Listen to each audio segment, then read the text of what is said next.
aqui da saúde coletiva, né, que é o Franco, tá? E depois eu vou deixar ele mesmo se apresentar. Eu vou deixar a palestra gravada porque, por conta de ter congresso, alguns alunos não poderão estar aqui hoje, e porque também tem umas alunas de mestrado que às vezes não conseguem estar por conta do trabalho, a própria Carol também trabalha, então, às vezes na sexta, então vou deixar gravado. Aproveitem, a ideia é que o Franco faça a apresentação. Se vocês quiserem colocando pergunta aqui no chat, podem colocar pergunta, mas acho que a gente pode deixar para fazer as perguntas mais no final, né? Daí ele retoma, e quem não tiver com áudio, aí eu vejo as perguntas no chat, tá? Então, quem quiser já vai perguntando, já vai anotando, já vai colocando no chat e eu pergunto no bloco final. E é isso, Franco, muito obrigada a todos que estão assistindo também, obrigada, e a palavra é sua. Então, boa tarde, gente. Tudo bem com vocês? Eu queria primeiro agradecer a professora Tainá pela oportunidade. Enfim, a gente é parceira, acho que essa é a terceira já, né? Enfim, bom, para quem... Mas tem bastante gente nova, então, muito prazer, meu nome é Franco. Eu sou biólogo de formação, né? Eu fiz biologia na Federal mesmo. Fiz licenciatura em biologia, fiz o mestrado em fisiologia na Federal e estou atualmente no doutorado em fisiologia na Federal. O autismo em si não é exatamente a minha especialidade, né? Não é o meu campo de estudo principal. Eu estudo neurociência, mas basicamente transtornos de humor, ansiedade, depressão. No meu mestrado eu trabalhei com TDAH, então também é neurodesenvolvimento, né? Transtorno de neurodesenvolvimento. Mas enfim, eu acabei, esse foi um assunto que sempre teve perto de mim, apesar de eu não saber. Descobri ano passado e, enfim, isso acabou me engajando também nesse tema, que quem sabe tem que resolver algumas coisas ainda, mas eu espero que possa ser o meu objeto do pós-doc. Enfim, vamos lá. Deixa eu compartilhar com vocês. Faz muito tempo que eu não... Aqui, compartilhar.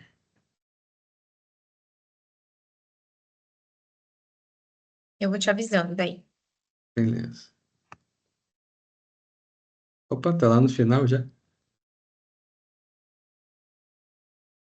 Vocês estão conseguindo ver? Sim. Sim. Vocês conseguem ver uma câmera minha? Não, né? Não, a gente só vê o seu rosto e a tela do Autismo, os Desafios do Diagnóstico e o MChat. Mas meu rosto vocês estão conseguindo enxergar bem. Sim, Tá. perfeitamente. Deixa eu só mexer aqui na janelinha para poder pôr a apresentação. Perfeito. Então, tá. Podemos começar então? Claro. Tá. Então vamos lá, gente. Então, autismo, desafios do diagnóstico, né? Enfim, a gente não. É um problema o diagnóstico na região. No tema da psiquiatria costuma ser um problema, né? Porque, enfim, a gente não encontra. Não é um exame, por exemplo, você vai e você vê que você está com a glicose acima de 120, e lá você é diabético, né? Tipo 2.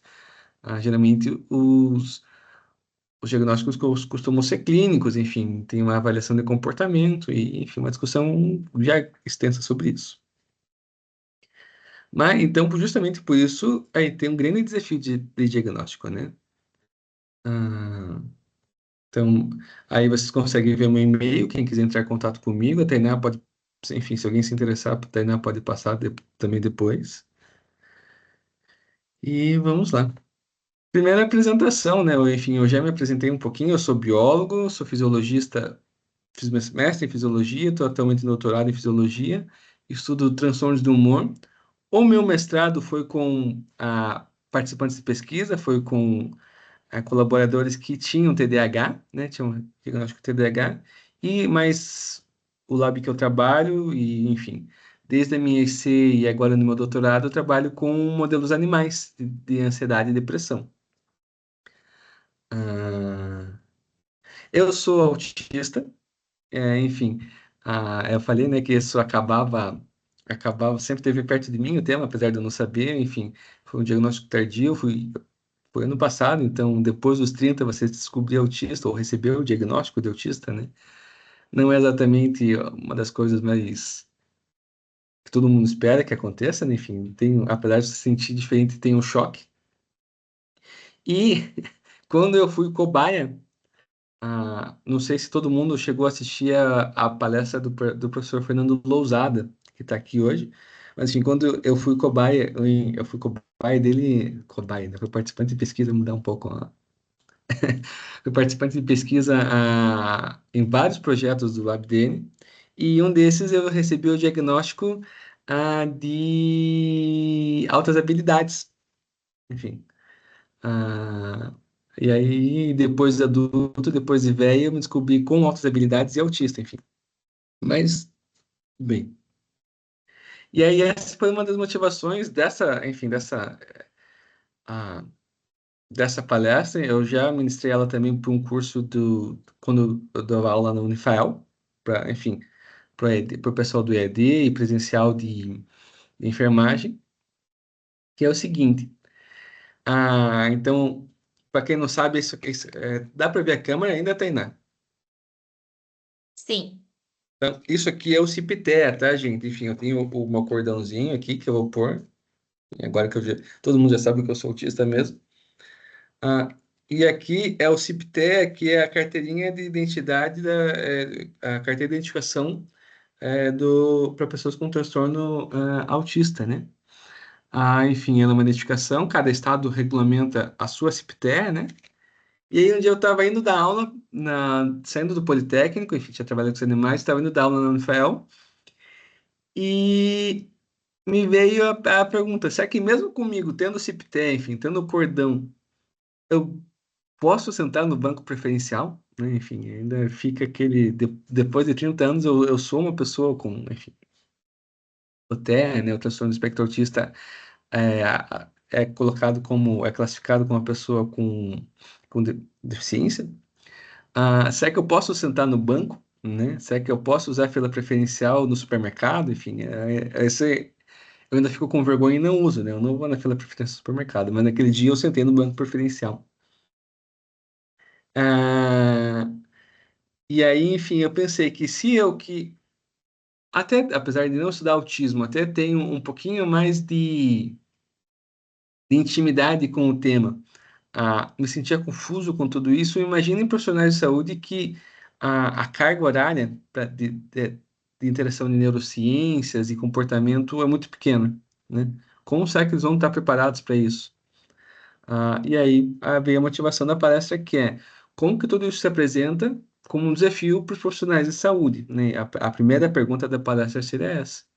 E pode parecer bobo, mas enfim, é um baita desafio para os profissionais de saúde lidar com pacientes autistas. Por quê? Primeiro, entendendo a epidemiologia, né? Ao redor do mundo, as estimativas variam entre 1,5% e 2% da população. Se for ver, 8 milhões de pessoas é bastante gente. No Reino Unido, que foi, enfim, onde eu consegui esse artigo aqui sobre reconhecimento e cuidados, né, dos profissionais de saúde com o paciente autista, a, a parcela de população é 1,1% em 2021, ou seja, provavelmente deve ter aumentado, e isso com suspeita de subnotificação. Aqui no Brasil, eu achei no site do Ministério da Saúde,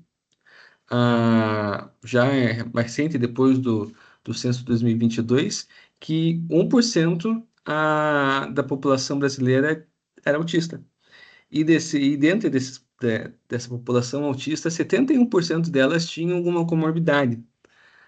Então, eu sempre brinco, né, que a, a má notícia, ela nunca vem junto, né? Ela sempre vem acompanhada de alguma coisa.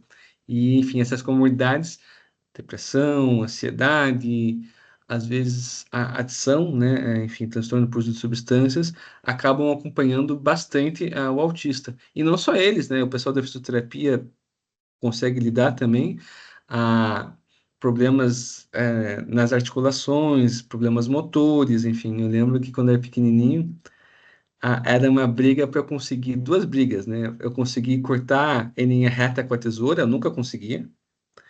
Eu cheguei a ficar de reforço na pré-escola ainda, porque ninguém entendia a minha letra, né? Enfim, eu só conseguia fazer ela muito grande e ninguém entendia a minha letra.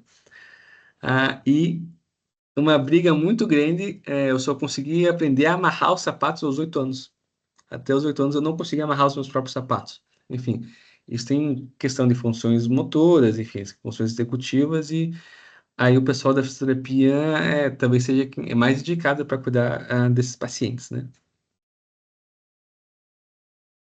Além disso, então, vendo que é bastante gente podendo ser um potencial paciente autista, a gente e aí eu posso colocar a gente enfim, por eu ser autista também, a gente tem a tendência a evitar a procura por atendimento médico, por uma série de motivos, que, enfim, não dá para dizer que todos os autistas não procuram atendimento médico por um motivo específico, mas há a tendência dessa evitação.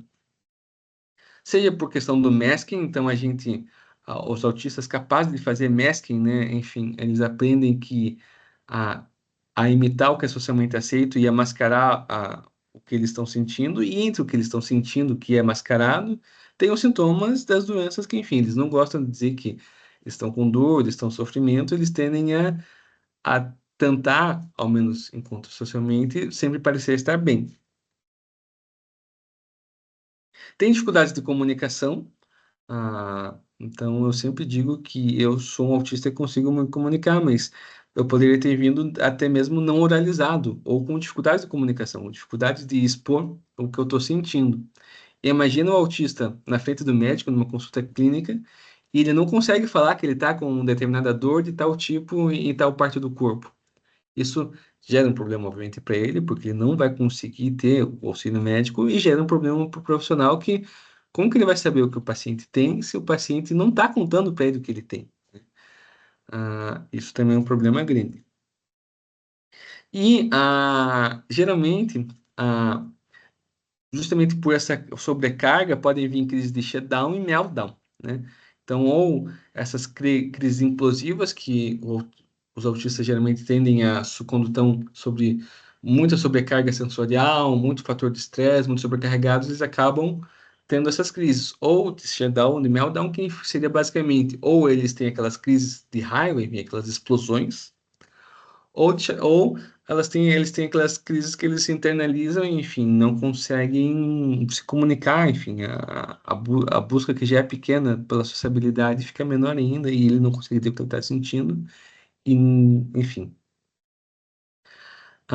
E tudo isso numa área em que as pessoas precisam de comunicação para conseguir obter o acesso à saúde, acaba sendo a atenção em saúde acaba sendo um problema. Mas afinal de contas, o que é autismo, né? A definição para autismo seria uma condição de neurodesenvolvimento, e esse fator é importante, né? Ou seja, o cérebro não se desenvolve do jeito que ele deveria, basicamente. Esses padrões estão presentes desde o nascimento e percorrem a vida e acompanham a vida inteira do paciente, né? ah, que trazem prejuízos basicamente caracterizados por uma tríade. Seriam elas a interação social recíproca, é difícil manter essa interação. Eu não tenho amigos que eu consigo conversar com eles às vezes a cada 6 meses, a cada ano, enfim, tudo bem. A comunicação, é difícil para o autista comunicar algumas coisas, principalmente mais subjetivas, enfim. E comportamentos e interesses restritivos e repetitivos. Aqui a gente tem dois fatores. Os comportamentos restritivos e repetitivos podem ser aqueles comportamentos repetitivos mesmo, que a gente vai ver que a criança sobrecarregada vai balançar, enfim, balançar o corpinho, vai balançar, quando está feliz, vai balançar as mãos, os braços, enfim. Ou interesses restritivos mesmo, né? O que está na moda hoje na internet, na rede social, chamado hiperfoco. O hiperfoco do autista não é legal, né? Porque, enfim, aquele é um interesse restritivo, mas que nada muito diferente daquilo acaba gerando um interesse genuíno nele. Ele até consegue, por masking, fazer as outras coisas, mas o que gera interesse nele é isso. contando a experiência, é uma evidência anedótica, né? Enfim, uma experiência pessoal. Eu tenho uma série de filmes que sempre que eu posso assistir filme, eu assisto esses filmes, né? A minha esposa, inclusive, ela é cinéfila, então ela gosta de ver os mais diferentes filmes, enfim, alguns cultos. E sempre que eu posso dizer o filme que eu quero assistir, eu digo O Senhor dos Anéis. Por quê? Porque é aquele filme que, enfim, que é o meu comfort movie, assim, é aquele filme que eu gosto de assistir quando eu tô estressado, quando eu tô sobrecarregado, enfim. E quem, vocês já estão, é o pessoal que já tá na EC e já tá se sentindo cansado, no mestrado e no doutorado fica um pouquinho mais pesado, tá, gente? Sobre o histórico do autismo, né? Até a década de 40, as pessoas consideravam o autismo como sintomas da esquizofrenia. Foi lá na década de 40 que as pessoas começaram a definir o autismo como uma doença per si, né? Uma doença própria, que não é sintoma de outra coisa. Então, o Kanner começou a descrever, né, um autismo infantil precoce, né, digamos assim, enfim, começou a perceber crianças que viviam mais para dentro delas do que no mundo, que se relacionar com o mundo externo. E nós temos o Asperger, enfim, ele não é um cara legal, então hoje ele não é mais tão, não, né, tão bem reconhecido, mas enfim, o Asperger identificou a psicopatia autista, né, enfim, o transtorno autista também. Até a década de 40 foi basicamente isso, né, descrição e definição. Na década de 60, entre a década de 60 e 80, surgiu grandes avanços no diagnóstico e no tratamento, né? Então, o Heinlein começou a entender melhor para objetivar o diagnóstico autista, até que lá em 1980 ele entra no DSM-3 como um transtorno. Ah, a partir dos anos 80 e principalmente dos anos 90, né, enfim, com o uso dos exames de imagem, né, do EEG, do eletroencefalograma, enfim, e isso foi avançando.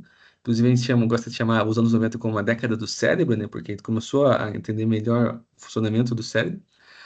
A gente começou a entender melhor as diferenças do funcionamento, que, opa, é uma questão neurológica mesmo, né, que, enfim, autistas têm uma função neurológica diferente das crianças, dos pacientes que não são pacientes, né? Enfim, controles. E nos anos 2000, a partir dos anos 2000, enfim, com a chegada do projeto Genoma, aí veio o boom que a gente tem, tá? Hoje, inclusive, de modelos e pesquisas genéticas, né? Então, estudo com gêmeos, ah, padrões genéticos, genes responsáveis correlacionados ah, com, com o fenótipo autista e assim por diante. Quais são os sintomas, né, e como são os critérios? Apesar da gente já ter conseguido ter genes muito bem correlacionados com o sintoma, com o fenótipo autista, ah, o diagnóstico ainda é clínico, ou seja, tem os questionários, a gente vai ver um hoje especificamente, mas enfim, tem questionários baseados em sinais e sintomas, bem reguladinhos, e enfim, e aí a junção do score nesses questionários, da avaliação do comportamento do psiquiatra com a própria criança, enfim, com o próprio paciente, o relato dos pais, dos professores, dos responsáveis, somando tudo, a gente consegue fechar o diagnóstico. Então, eu trouxe aqui o DSM-5, que é o que eu tenho acesso, ele teve uma reação, esse não a gente ainda está no 5, no DSM-5, mas ele já teve, em alguns transtornos, ele já teve uma adaptação em relação à edição que eu tenho, tá, gente? Mas, enfim, para o autismo continua essa daqui. A primeira grande diferença é, no DSM-5, sumiu a síndrome de Asperger, né? Enfim, agora foi tudo juntado no TE, né? O transtorno do espectro autista. E aí, os critérios diagnósticos são, basicamente, déficits persistentes na comunicação social e interação social, em múltiplos contextos, né? Isso é importante. Ah, Padrões restritos e repetitivos de comportamento, interesses e atividades, conforme manifestados por pelo menos Deixa eu ver uma passagem, só que eu tô aqui bem embaixo da rota deles.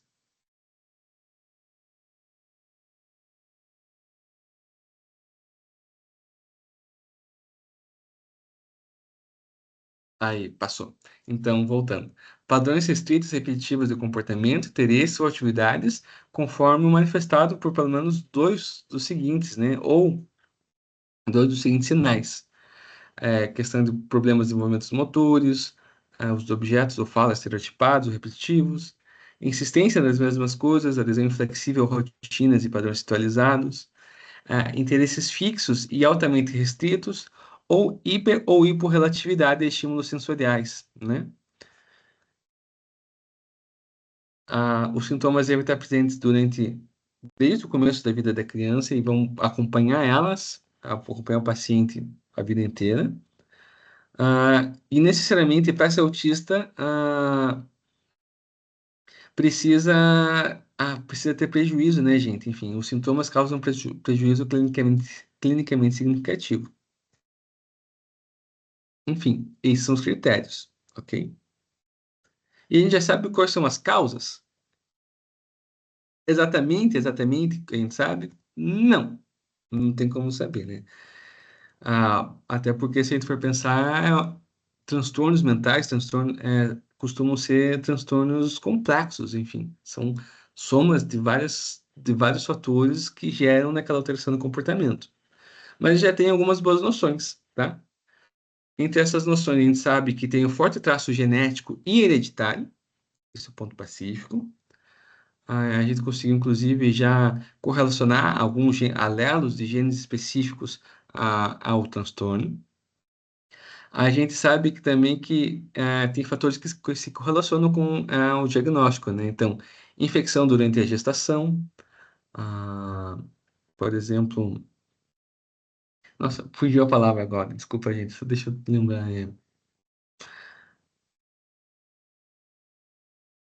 Realmente fugiu. De exemplo de infecção durante a gestação? Isso, aham. Uma das mais recorrentes é a infecção urinária, mas não sei se ela tem a ver, ou qualquer tipo de infecção, não sei. Tem uma bem específica que ficou famosa por passar enfim, os ratos são hospedeiros e aí passam pro gato, enfim. A toxoplasmose. Toxoplasmose, a toxo, aham. Uhum. Toxoplasmose seria um exemplo. Inclusive, minha mãe e eu, por consequência, tivemos toxoplasmose na minha gestação. Idade parental, então, e a idade parental, a gente está tendo avanço porque por muito tempo ficou só com a mãe, né? Então, mães falavam das mães, cuidar de mais velhas, mas hoje a gente sabe que pais com, né, mais velhos, enfim, pais e mães que se tornam pais e mães com idade avançada têm uma chance maior de ter filhos autistas e deficiência durante a gestação de vitamina D e ácido fólico. Eu não queria entrar em polêmica, mas enfim, paracetamol não está nas causas, tá, gente? Boa, boa, bem lembrado. Paracetamol não está entre as causas de correlacionáveis ao autismo. O que pode ser que os caras acharam alguma coisa se você for pensar que infecções durante a gestação podem aumentar a chance de autismo, e pessoas que têm infecção, têm febre e vão tomar paracetamol para cortar essa febre, aí é um fator de confusão e não necessariamente a causa do autismo, né? E nem nesse caso, diminuir a febre pode ser até um fator de proteção pelo paracetamol do que, né, de risco. Sim. E aí a gente já conhece inclusive, já que a gente está dando bastante importância para essa questão genética, porque realmente é muito importante. Enfim, eu não sou exatamente, apesar de eu ter feito isso na genética lá no comecinho do curso, eu não sou exatamente um fã de genética, mas enfim, a gente já conhece os padrões de hereditabilidade relacionados com alguns genes, né, que podem levar ao autismo. Então, deixa eu tentar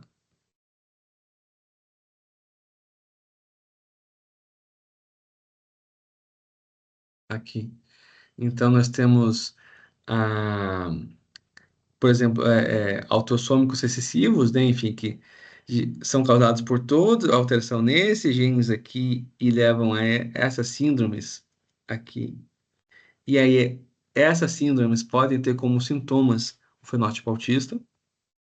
Autossômicas dominantes, relacionadas a esses genes aqui, que geram essas síndromes, e aí o autismo vem de bagagem. E nesses genes aqui ligados ao X, né? Com esses transtornos aqui. Inclusive, o Departamento de Psicologia da Federal tem um trabalho muito legal com a relação a crianças com síndrome do X frágil e autismo, tá? Elas fazem esse acompanhamento com essas crianças, ou faziam, pelo menos, quando eu estava até o mestrado, faziam esse acompanhamento.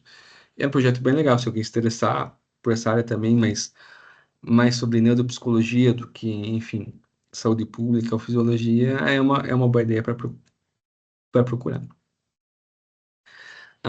Enfim, a gente tem também as formas de mutações, né, que causam nesses genes que podem levar a essas síndromes.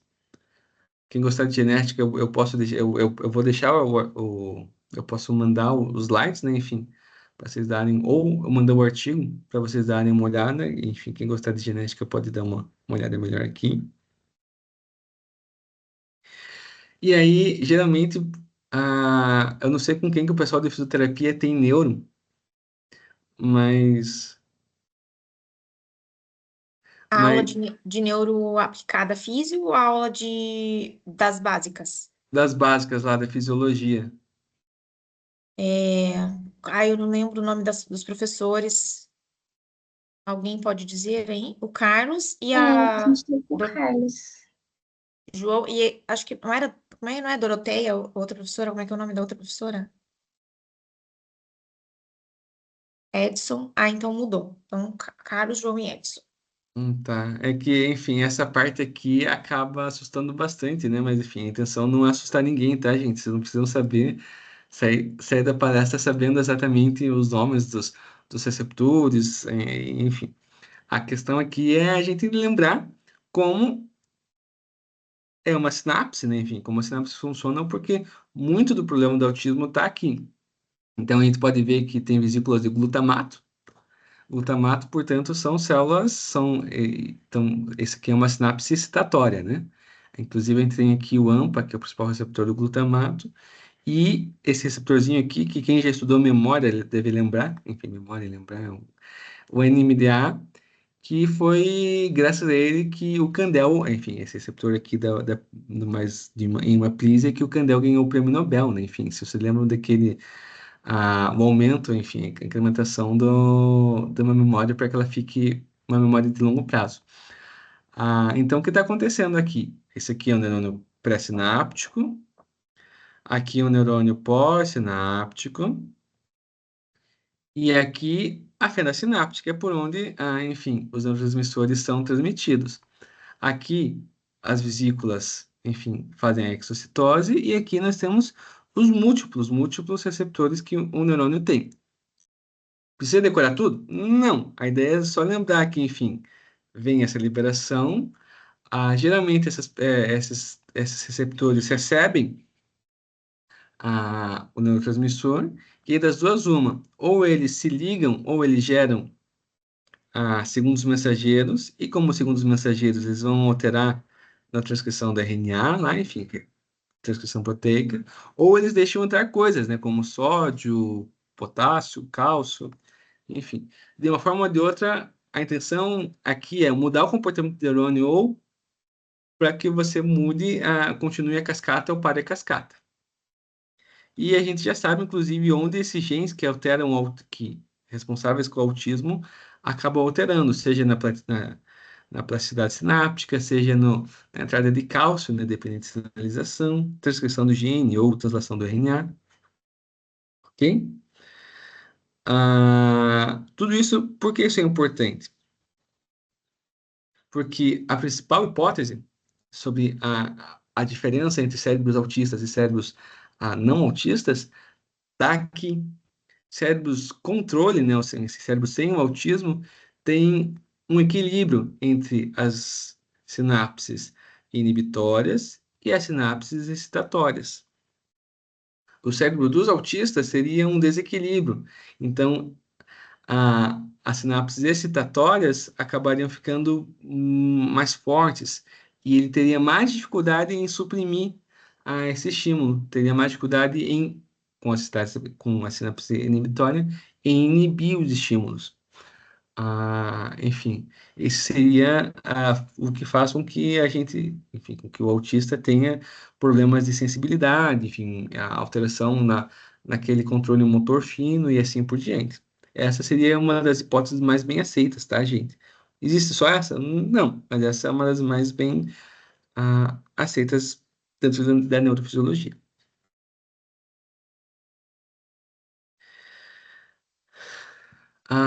Bom, e será que existem esforços para a gente conseguir melhorar o processo do diagnóstico do autismo?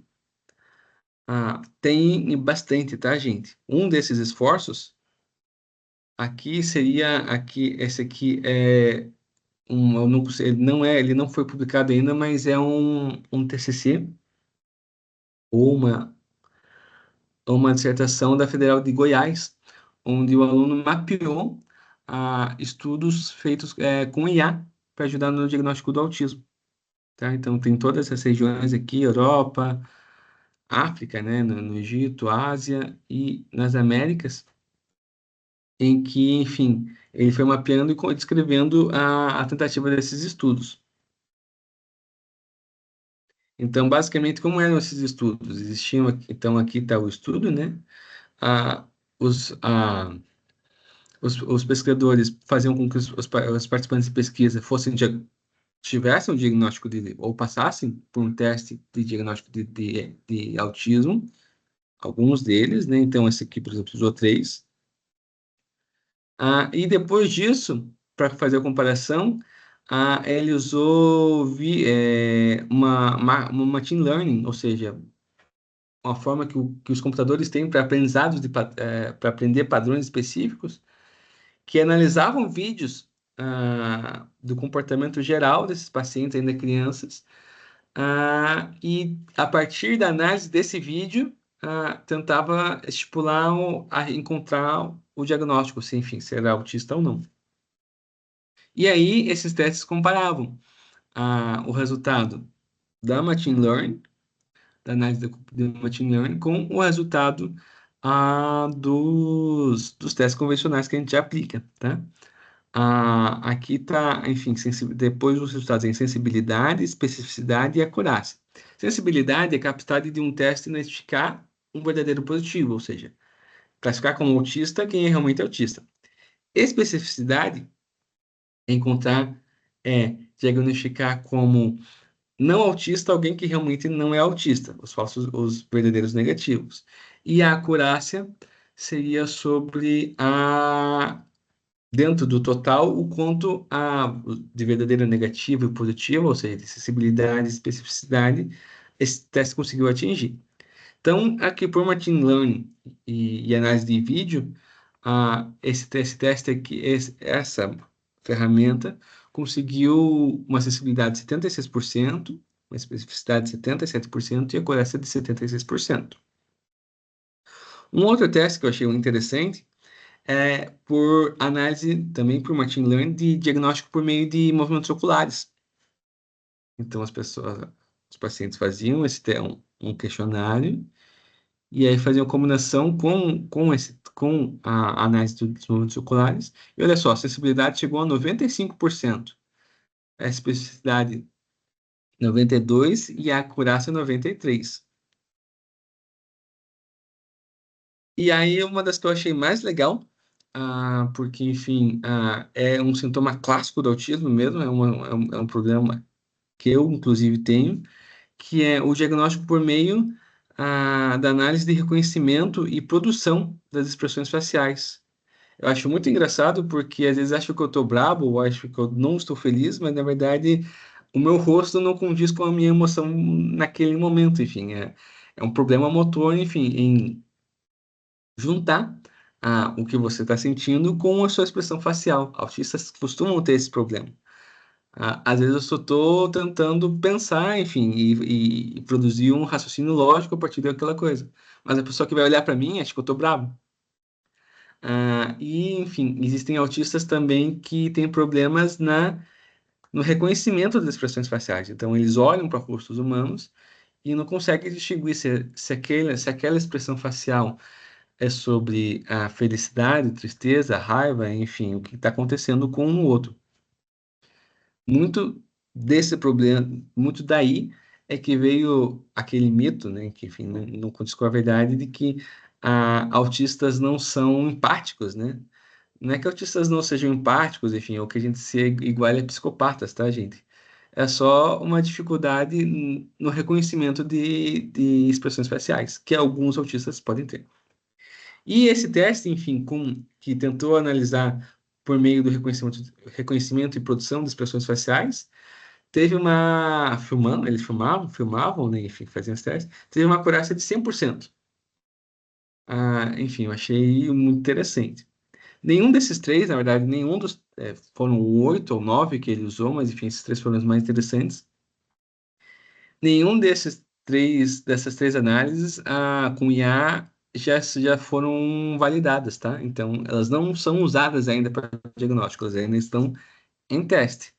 Mas enfim, um caminho que facilita bastante, porque ah, eu acho que principalmente autistas tardios e de alto rendimento, que enfim conseguem fazer masking, acabam sofrendo bastante porque a gente chega no consultório e ouve que, não, talvez seja um outro transtorno, talvez seja depressão, talvez seja ansiedade.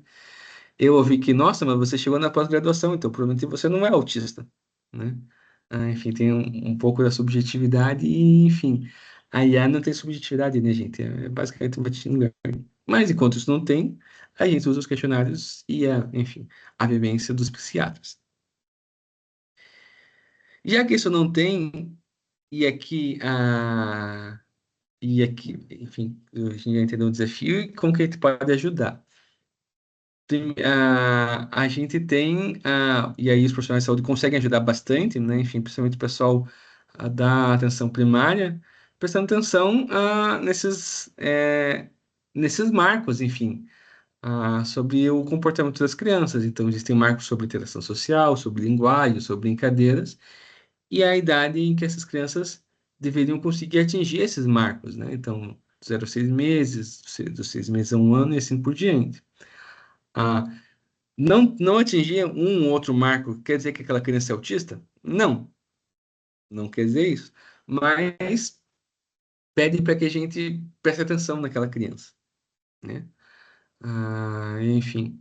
E talvez aqui seja o pessoal da atenção primária, talvez seja uma das coisas mais legais da atenção primária se você vai se treinando a isso e consegue, e aí o pessoal da saúde da família e comunidade acaba tendo, né, enfim, esse contato direto com a criança, esse contato direto com a família, você consegue ver e conviver com aquela criança e não só quando ela chega no consultório. Então você consegue ir acompanhando e percebendo, opa, essa criança aqui está um pouquinho diferente, enfim, esse marco não está sendo atingido e assim por diante. Além disso, a partir de setembro agora, voltou a entrar, a estar na caderneta da criança o MChat, né?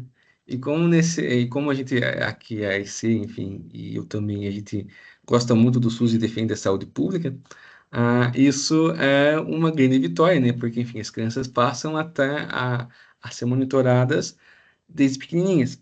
O MChat vale desde os 18, 16 meses até os 30 meses de idade. Então, você consegue fazer o diagnóstico bem cedo, né? O diagnóstico bem precoce. E um diagnóstico precoce, aliado com um tratamento precoce, né? Enfim, autismo não tem cura, mas a gente consegue, o pessoal da fisioterapia da TO ver a parte motora, enfim. O pessoal da psicologia consegue também cuidar do comportamento. A gente consegue reduzir os danos, os prejuízos que esse paciente autista pode ter. Ou seja, isso aqui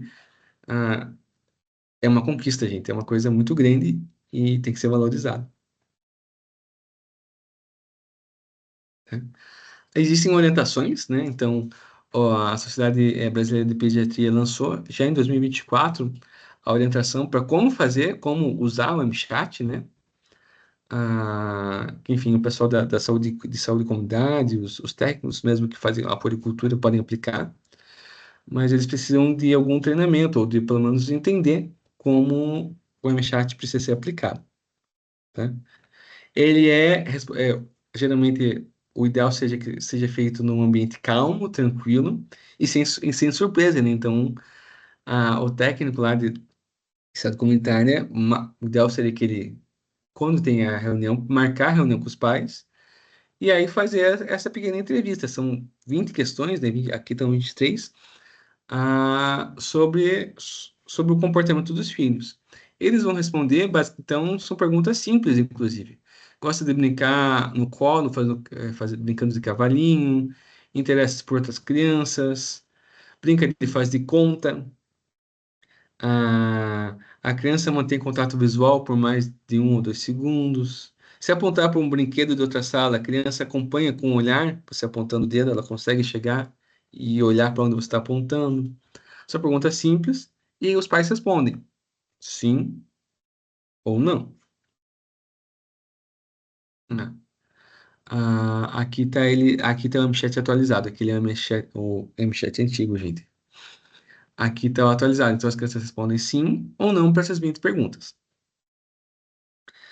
Ah, se elas responderem sim, para todos os itens, exceto desculpa, se elas responderem não para todos os itens, menos 2, 5 e 12, ela pontua para risco de autismo.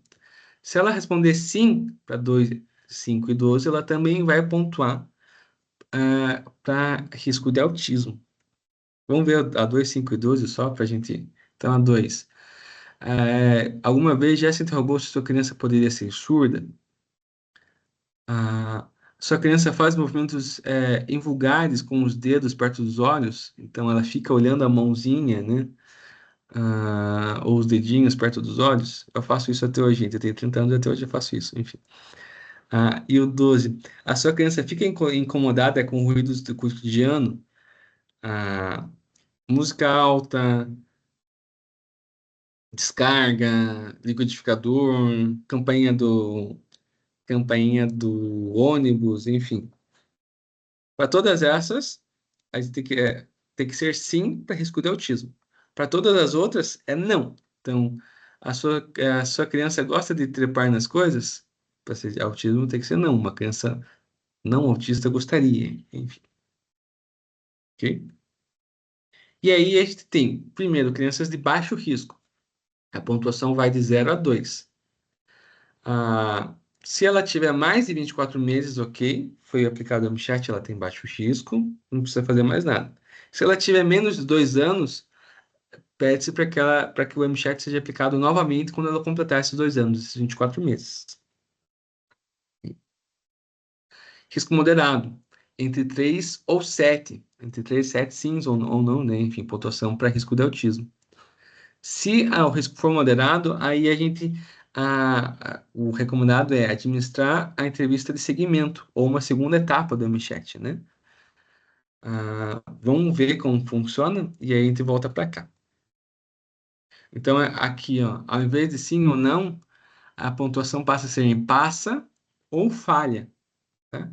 E como que a gente vai saber se passa ou falha? Ah, as perguntas só vão ser feitas, essas aqui, essas 20, a respeito das quais a criança pontuou no primeiro questionário. Então, vamos dizer que ela pontuou na 1 e na 2, né? A gente vai lá na 1, volta na 1 e pergunta. Se apontar para qualquer coisa do outro lado, se apontar para qualquer coisa pro outro lado da sala, a criança olha para o que está a apontar? Se sim, pede para dar um exemplo, né? Então, responde para você apontar com algo. E se responder sim direto, a criança já pode responder passa, ela não vai pontuar nisso. Se não, se você apontar para alguma coisa, se não, pergunta. Se você apontar para alguma coisa, o que é que essa criança faz habitualmente? O exemplo de passa daí. Olha para o objeto, aponta para o objeto e assim por diante. E os exemplos de falha. Ignora, enfim, não liga porque está sendo apontado. Olha ao redor da sala procurando, mas não consegue achar o que está sendo apontado, ou olha diretamente para o dedo, ao invés do objeto que está sendo apontado. Se acontecer isso aqui, aí a gente pontua como falha. Ok?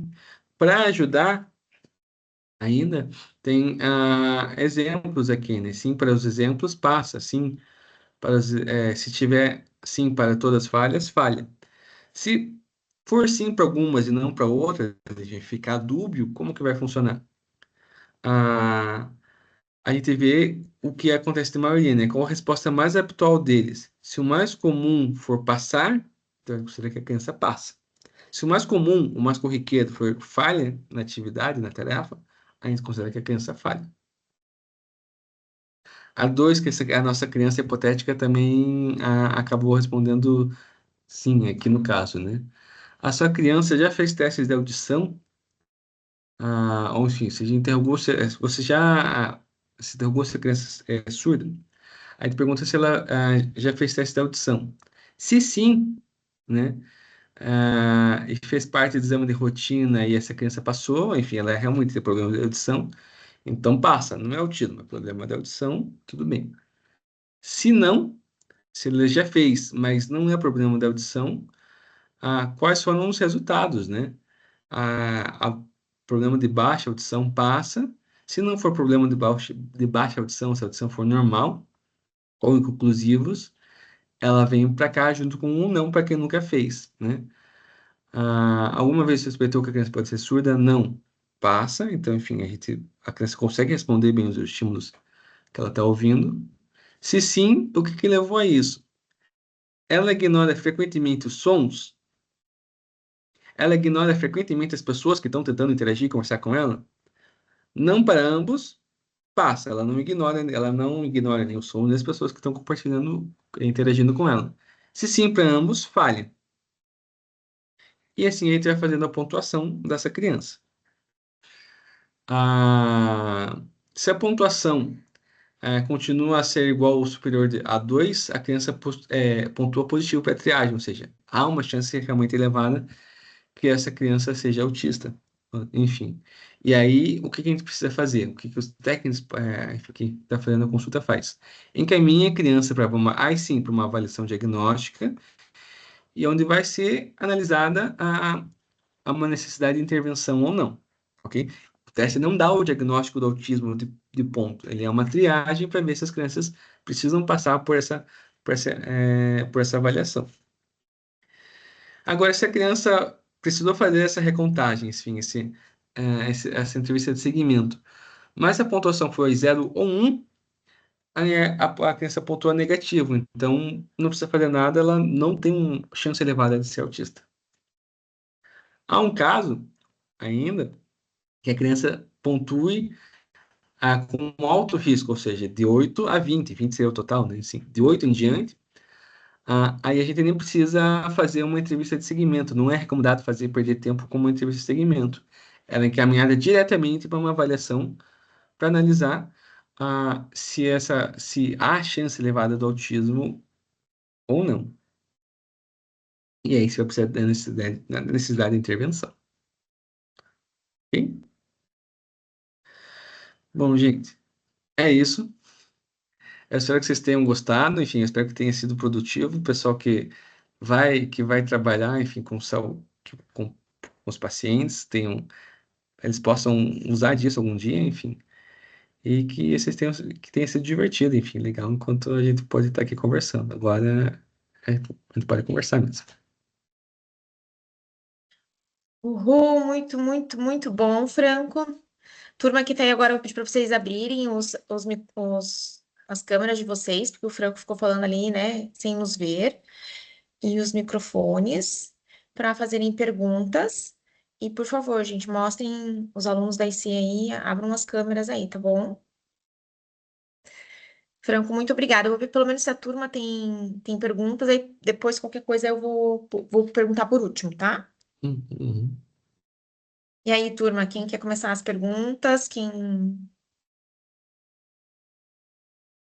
pode começar, Rai? Oi, Depois da Alicia. gente, tudo bem?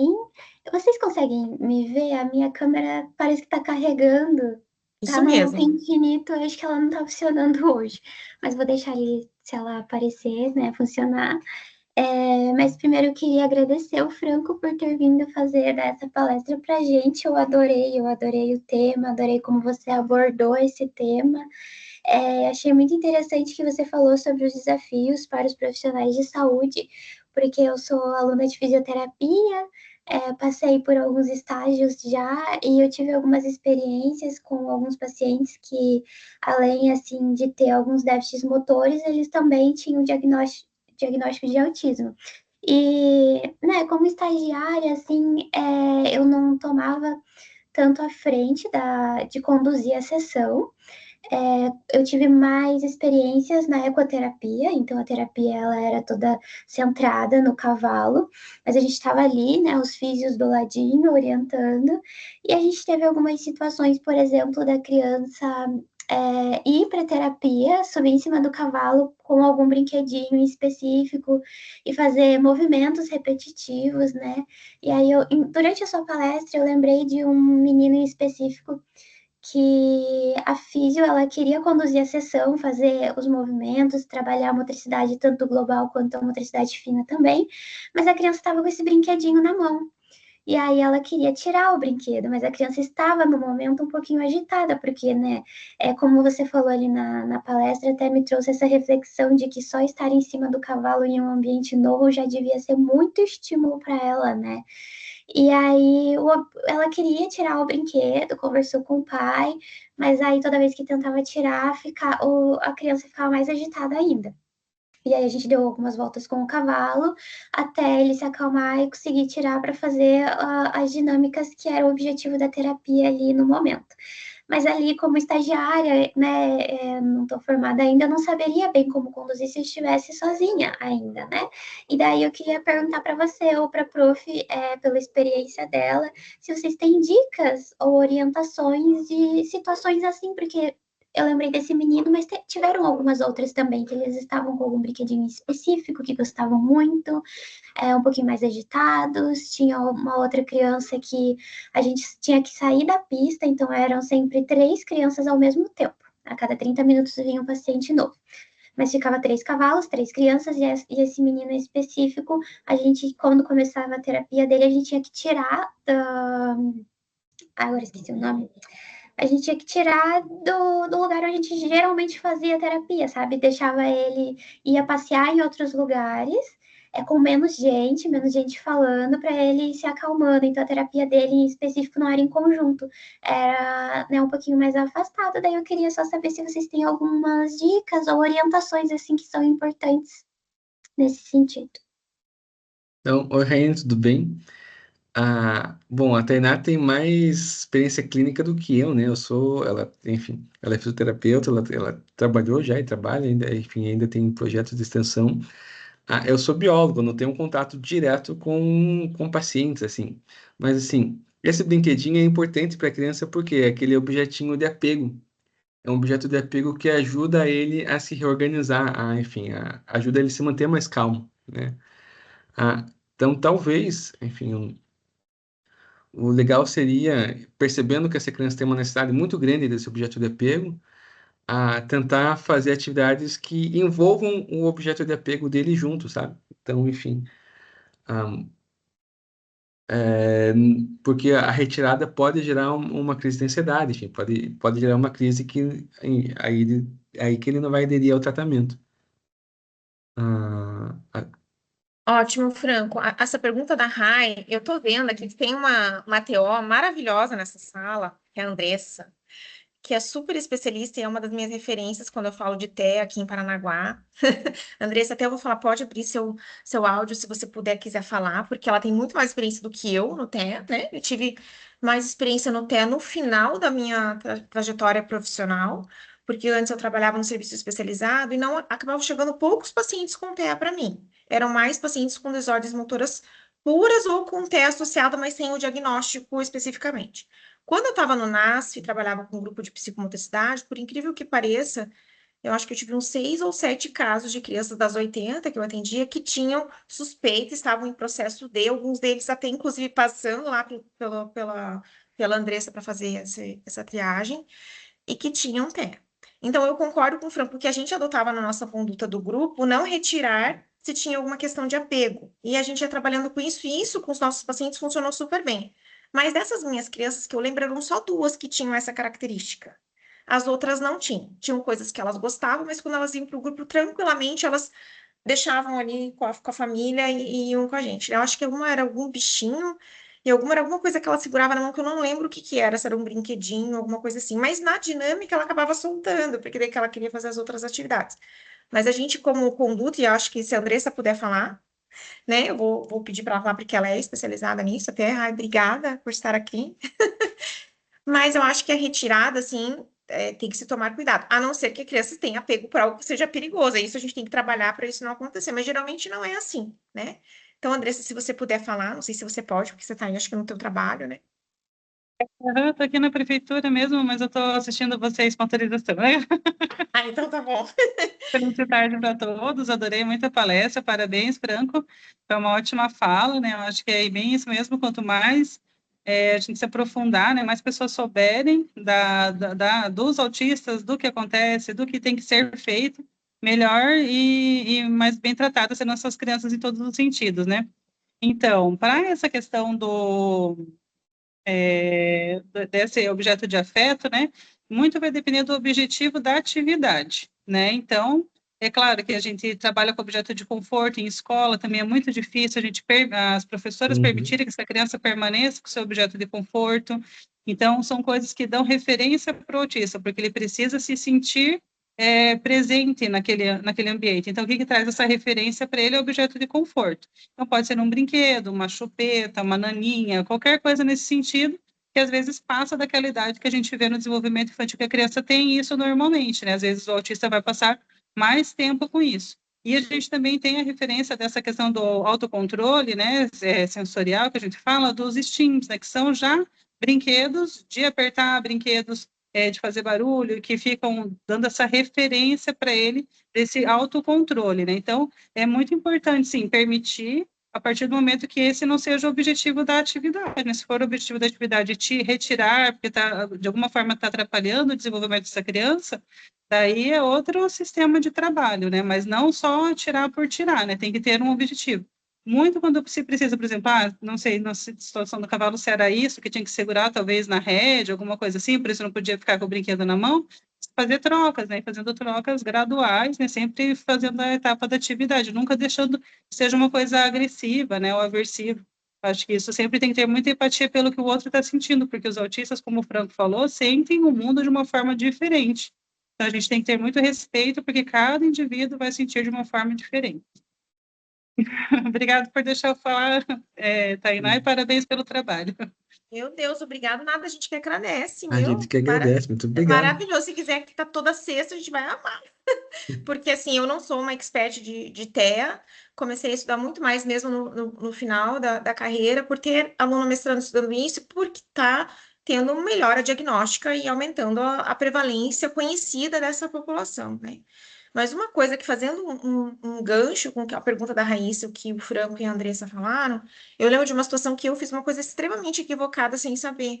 Eu tinha um paciente que chegou com o diagnóstico de Asperger, que é uma nomenclatura que a gente não usa mais, mas ele foi diagnosticado há muito tempo e ainda mantinha esse diagnóstico, quando chegou para mim em 2018, eu acho. E aí ele fazia o circuito, mas ele precisava desenhar. E não estava na proposta do nosso circuito, mas eu tinha um acordo que no final da sessão ele ia fazer um desenho para mim e ele começou a fazer quadradinhos com desenhos dentro dos quadradinhos. E daí teve um dia que a mãe estava apressada e falou: a gente precisa. Eu falei: então vamos guardar aqui e você continua. E ele não sei se a palavra é essa, mas se descompensou, ficou muito nervoso, ele não conseguia explicar para a gente. E depois eu entendi que ele estava fazendo uma fileira por semana. Era uma fileira, eram 5 ou 6 desenhos na fileira e ele mesmo dobrava e me entregava para continuar na próxima. Só que nessa última fileira não tinham 3. Ele fez uma fileira, mas ele dizia assim: faltam 3. E eu não sabia o faltam 3 o quê. E ele estava fazendo um desenho para cada letra do alfabeto de maneira alternada da mente dele. Então, tinha um abacaxi, tinha. Só que daí ele não ia poder completar uma fileira na próxima sessão, porque só faltavam 3 letras. Só que quando a gente falou para guardar, como ele sempre aceitava, eu fiz a mesma conduta, mas naquele momento, então ele precisava terminar. E daí ele se descompensou, daí eu pedi desculpa pra ele, fiz um acordo e a gente se organizou. Eu falei, então você me explica um pouco melhor, porque eu não entendi, não tem problema. Aí ele foi, voltou, sentou e terminou as 3 letras. Mas, assim, claro, eu também, a gente erra, tá, gente? A gente só que tem que daí fazer uma reavaliação da gente mesmo, da nossa conduta, para acertar, né? Porque eu também estava conhecendo esse paciente. Então, a gente também tem que tomar cuidado de ir fazendo acordos e trocas e mantendo isso. Eu, de alguma maneira, para ele, eu rompi isso, embora não fosse a minha intenção, né? Só que foi uma coisa que me marcou muito, eu fiquei mais atenta a esses acordos, a como, né, no caso ele falava, ele entendia bem o que eu falava, então a gente tinha a comunicação como uma forma de trabalhar, mas às vezes a criança não tem essa comunicação, aí você não vai lá e tirar algo dela. Se ela está te mostrando que não quer que você tire, tem que pensar em estratégias, né? E às vezes você, como profissional, vai precisar de ajuda de outro profissional, né? Eu estava com a Fona ali, não tinha TO na nossa equipe, mas às vezes se a gente não sabe como lidar, pode perguntar para a família, que às vezes a família já vai ter tido dicas e pode te ajudar, e caso não, procurar um profissional, terapeuta ocupacional, um neuropsicopedagogo, ou um profissional que se essa criança já tenha de apoio de referência, para saber como lidar em algumas situações, porque não tem um protocolo de resposta para tudo. É isso que eu queria dizer, eu acho que isso é o mais difícil. A gente tem várias avaliações e possibilidades de intervenção, e daí isso que é prática baseada em evidência, você vai adaptar para que aquela criança que tem aquela característica precisa, né? E isso é muito difícil, falando assim, parece bem fácil, bonito, mas não é, né? Em algumas coisas a gente vai tentando e vai adaptando, tá? Sempre a criança, né, em primeiro lugar, o bem-estar dela, tá? Aqui a Alicia queria falar, depois da Dani, pode perguntar, Alicia. Eu tenho duas perguntas para fazer. Primeiro, eu queria parabenizar o Franco pela palestra. Achei ela muito enriquecedora, sabe, para muitas coisas. E a primeira pergunta é: no início você falou que, até anotei aqui, que tem autista com problemas, dificuldade de comunicação, que não consegue expressar direito o que está sentindo, chegar no profissional e não dizer, né? E eu queria saber tanto de você, o que você acha, quanto da professora também, e até da Andressa, se ela quiser falar, mas quais as estratégias que o profissional da saúde poderia ter para esses autistas que eles não têm essa dificuldade na comunicação, né? Quais abordagens talvez seriam mais indicadas? E a segunda pergunta se o MChat ele é exclusivo da saúde, ficou um pouco confuso para mim, se ele é exclusivo dos profissionais da saúde, se tem alguma competência específica para aplicar. E, bom, acho que é isso. Acho que é essas duas. Bom, essa é uma dificuldade de comunicação bem real. Minha mãe está aqui, enfim. Eu passei 26 anos com ela achando que o meu bolo preferido era bolo de chocolate, pelo simples fato que eu não conseguia dizer que eu não gostava de bolo de chocolate. Enfim, não que eu não gostasse, mas enfim, estava longe do meu top 5. Mas enfim, a dificuldade é justamente dizer o que está sentindo, e aí é uma questão com subjetividade, talvez. Se perguntarem para mim, sei lá, eu sou fisiologista, então, perguntarem o conceito de homeostase, eu vou dizer aqui para você tranquilamente e não vai ter problema nenhum. Se perguntar como eu subjetivamente estou me sentindo, aí eu tenho problema, aí eu tenho dificuldade. Enfim, isso talvez seja uma das questões que mais me traga prejuízo, mas enfim. Eu acho que a questão é justamente a dificuldade principalmente na questão mais clínica, você não sabe quem está chegando ali na tua frente, né? Enfim, para você fazer uma anamnese. Mas você consegue perceber alguns sinais, se a pessoa, sinais clássicos de dor, enfim, se a pessoa está com dor, sinais clássicos de inflamação, enfim, e onde a pessoa está perdendo a funcionalidade e onde ela está com problema. E aí tentar elaborar, enfim, porque se perguntarem, é isso? Pelo menos um autista bem oralizado vai conseguir responder. Mas, enfim, ainda continua sendo um desafio, porque imagina, isso eu tô falando aqui na tranquilidade da minha casa depois de montar a palestra para vocês, né? Não é, enfim, na UPA ou na UBS tentando entender o que está acontecendo no meio daquilo tudo que está acontecendo junto. Alice, nessa questão de dificuldade de linguagem, também não sou especialista nisso, depois a Andressa também, vou pedir para a Andressa falar, se ela puder, mas a gente tem várias formas dessa dificuldade de linguagem, desde ser oralizado ou não, verbal ou não verbal, que a gente fala, tá? E dentro dessas crianças, tem, por exemplo, o Franco está contando que ele é adulto e ele é verbalizado e oralizado, e ainda assim ele tem a dificuldade de expressão e de, talvez, interpretação de algumas coisas quando elas são mais subjetivas e emocionais, tá? Mas tem crianças que não são oralizadas, daí vão ter recursos que são comunicações alternativas, né? Tem outras formas que pode-se usar com essas crianças. Eu, na Fisio, nunca eu trabalhei com isso, né? Porque tem os profissionais que são especializados para fazer isso. Mas eu já vi crianças usarem, eram placas com desenhos, e quando ela queria comer ou queria fazer alguma coisa, ela fazia apontar. Outras vão começando assim e vão sendo trabalhadas de outras formas, até talvez serem oralizadas ou não.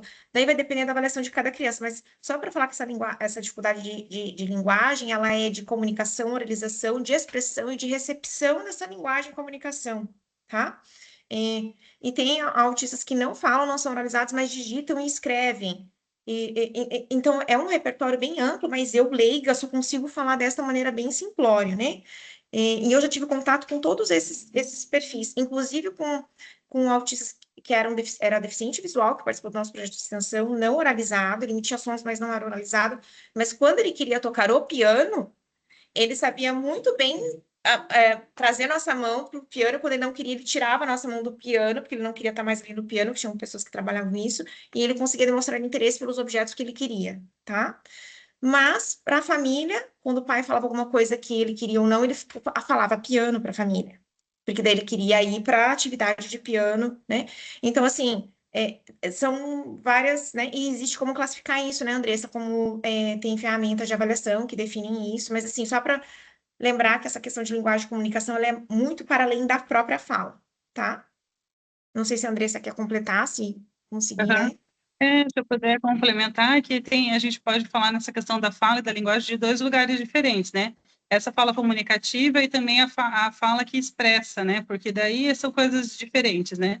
Então, para se comunicar, se é uma criança não verbal, geralmente nível 3, né? São as crianças não verbais, a gente tem que trabalhar muito em contato com a fonoaudiologia, já desde muito pequeno, para trabalhar a comunicação alternativa. Então, mesmo que essa criança venha desenvolver a fala com mais idade, a comunicação alternativa já tem que existir desde o início para minimizar bastante comportamentos disruptivos e outras formas de comportamento que daí ela vai agir para tentar ser ouvida, né? Então, vai agir se jogando no chão, se morder, se autoagredindo, né? Alguma outra forma de comportamento para tentar se fazer ser entendida. Quando a gente fala nessa questão da comunicação expressiva, que é o que o Franco comentou muito, né? Que até hoje ele tem dificuldade, às vezes, de expressar algumas coisas, porque os autistas, eles apresentam muita questão interoceptiva em déficit, né? Então, o que é essa interocepção? Que é um dos sistemas sensoriais, né? Que é um dos aspectos para o diagnóstico de autismo ter déficits, né, na questão sensorial. Então, esse sistema é como nossos órgãos internos reagem às situações, né? Então, por exemplo, se eu estou com fome, meu estômago vai arder um pouquinho, daí eu paro e penso, eu estou com fome, faz tempo que eu não comi, essa dor é de fome, né? Se é uma dor, de repente, de ansiedade, que é quase a mesma dor de fome, dor de sede, a gente tipicamente consegue ir aprendendo isso na vida e diferenciando o que é cada sensação, né? E daí consegue se expressar. Eu estou tão ansiosa hoje porque eu já comi, já tomei água, sei que aquela dor, aquele gelo na barriga é de uma ansiedade. Agora, essa dificuldade em trabalhar nessa interocepção, de entender o que aquele corpo está falando, isso atrapalha bastante na questão da comunicação expressiva, né? Que é até nos casais adultos que a gente atende, muitas vezes, né? Alguém é casado com um autista, fala, mas eu não sei o que ele está pensando, não sei o que ele está sentindo, ele não fala, porque às vezes nem a própria pessoa autista está conseguindo entender por causa desse déficit interoceptivo, né? Então, precisa de muita terapia. Então, perguntaram, né, quais profissionais? Psicólogo, terapeuta ocupacional, fisioterapeuta, fonoaudiólogo. Tem que ser um combo, um conjunto de terapias para ir trabalhando específico com cada caso, especificamente o que naquele momento está sendo difícil para aquela pessoa lidar. Acho que nessa parte é isso. Daí, teve uma pergunta também sobre o MChat. O MChat não é específico do profissional da saúde. ele é uma avaliação ampla, né? Então, por isso que até ele está na carteirinha de saúde da criança, que até o pai pode preencher o MChat e falar assim, nossa, deu uma pontuação diferente, porque tem explicação lá, e ir até o posto de saúde procurar ajuda sobre aquela situação que ele viu na carteirinha. Então, é uma avaliação mais aberta, né? Uma triagem, né? Um olhar mais aberto. Isso que a Andressa falou bem importante, essas questões sensoriais, porque daí vocês veem várias terapias. Ah, tem integração de ares, tem TO, tem comunicação alternativa, tem recursos da fono, tem inteligência artificial para fazer diagnóstico. Mas entendo que tudo isso vem de todos esses estudos e de uma coisa muito importante, né? Que a gente tem muitas pessoas dentro do espectro que são pesquisadores ou que são participantes de pesquisa, mas também se apropriam do conhecimento, né? Então, esse lugar de fala, de ter os profissionais, pessoas com autismo sendo profissionais para trabalhar, né? Até eu vou falar que tem um perfil que eu sigo, que é o Lucas Atípico, que ele é psicólogo e que é bem interessante, porque ele também tem o TEA e fala disso. Porque é como se fosse uma tradução dessas questões, né? A melhor pessoa para falar como se sente ou não sente, ou o que, que tem dificuldade, são as pessoas que têm o TEA. Lógico que não é toda pessoa que tem TEA que consegue fazer isso pra gente. Porque tem, né? Várias. Podem ter pessoas com várias comorbidades e que dificultam para ter essa comunicação. E uma coisa que é importante lembrar, que eu sempre falo para eles aqui, sabe, Andressa e turma que está aqui, né? É que quando a gente vê um atraso de linguagem pode não ser só um atraso de linguagem. E a linguagem e a comunicação, ela está muito associada à cognição e essa criança se relacionar no mundo. E não é linguagem só oralizada, tá? É algum grau de comunicação. Comunicação, desde pequenino, é muito importante, né? Tem crianças que daí não tem nenhum tipo de comunicação, ela é muito restrita. Isso dificulta o desenvolvimento da criança de várias maneiras. Então, sempre a gente é fisioterapeuta, mas se a gente percebe, por isso que a gente usa a Denver, que tem esses itens de linguagem, que é uma triagem bem rápida, né? Não é específica, mas se a gente percebe, a gente tem que encaminhar. Não quer dizer que a criança vai ter TEA, ou vai ter isso, ou vai ter. Não, os diagnósticos vão vir com o tempo, mas já dá para atuar. Antes do diagnóstico vir, já dá para fazer orientação, já dá para encaminhar para profissional, sim, já dá para ter atuação. Porque às vezes o diagnóstico vai demorar para vir, né? Tem crianças que passam o primeiro segmento, no segundo começa a ter sinais, ou o contrário. Então, assim, a gente precisa ter um mínimo de noção dessas questões para identificar, tá? Por isso que eu pego muito. A gente faz avaliações motoras, sabe, Andressa, mas a gente sempre usa Denver para ter o pessoal social e linguagem, que é um mínimo, assim, não é nada específico. E, e a linguagem é um dos itens que a gente tem percebido maior prevalência de atrasos. É na linguagem. Tá? Dani, você quer fazer um complemento ou alguma pergunta? Na verdade, eu quero agradecer o Franco primeiro, né? Eu sou coordenadora do Centro de Estimulação Precoce na região metropolitana de Curitiba e eu acho maravilhoso ouvir você falar a tua percepção, né? Porque é você que está ali, que sente, que está falando. Então, eu acho isso muito importante para a gente, sabe? Ouvir.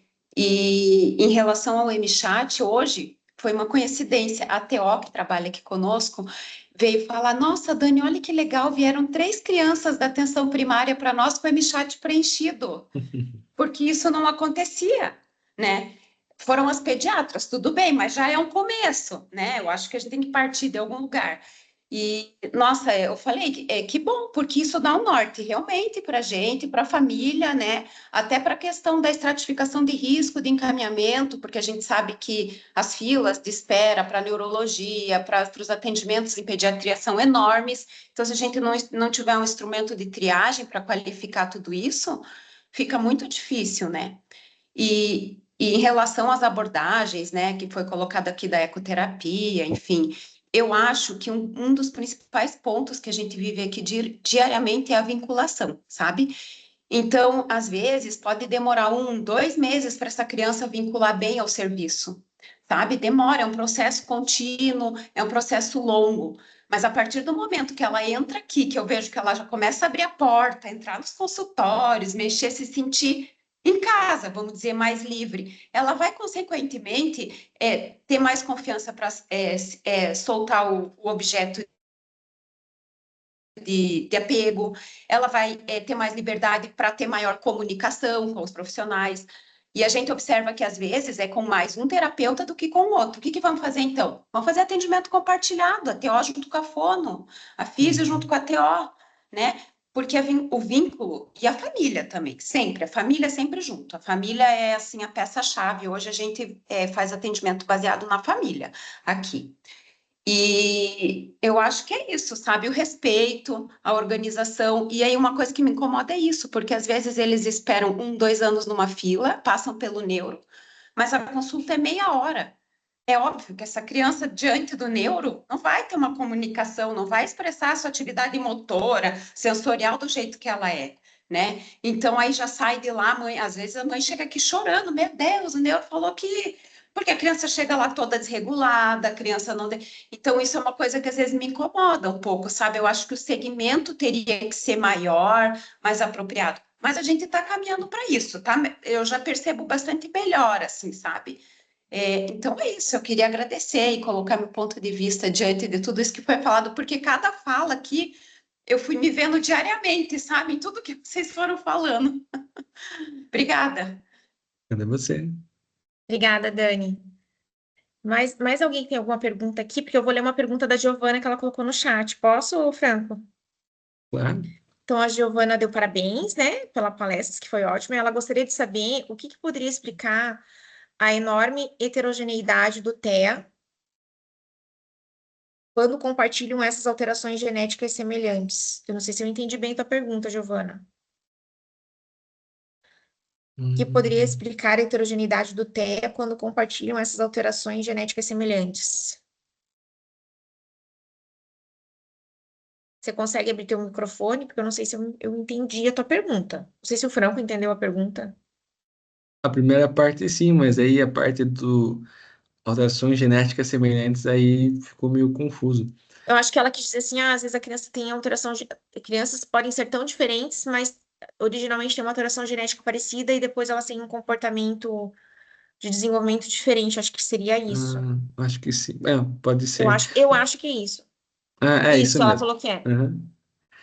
Então, acho que esse é um problema da psiquiatria como um todo, né? Usar marcador biológico, enfim, usar marcador para diagnóstico é um problema porque às vezes você vai encontrar um marcador alterado, mas você vai percebendo o comportamento e não vai ter diferença, porque o nosso comportamento é uma questão complexa, né? Enfim, é uma soma do produto do nosso fenótipo, enfim, dos nossos genes, com os estímulos que a gente teve durante a vida gestacional, com os estímulos que a gente teve ao longo do nosso desenvolvimento. Enfim, eu fui uma criança dos anos 90, né? Então, na minha época, ninguém falava em autismo. A forma como eu fui, enfim, fui educado em relação aos meus déficits e às minhas dificuldades foram de formas diferentes e, no final das contas, elas acabaram, algumas ajudando, mas a maior parte delas acabaram me ajudando a conseguir interagir, enfim, esse problema. Ah, Desculpa, gente, essa parte subjetiva sempre me deixa eu voltar. Eu consegui reduzir a intensidade desses déficits, desses prejuízos.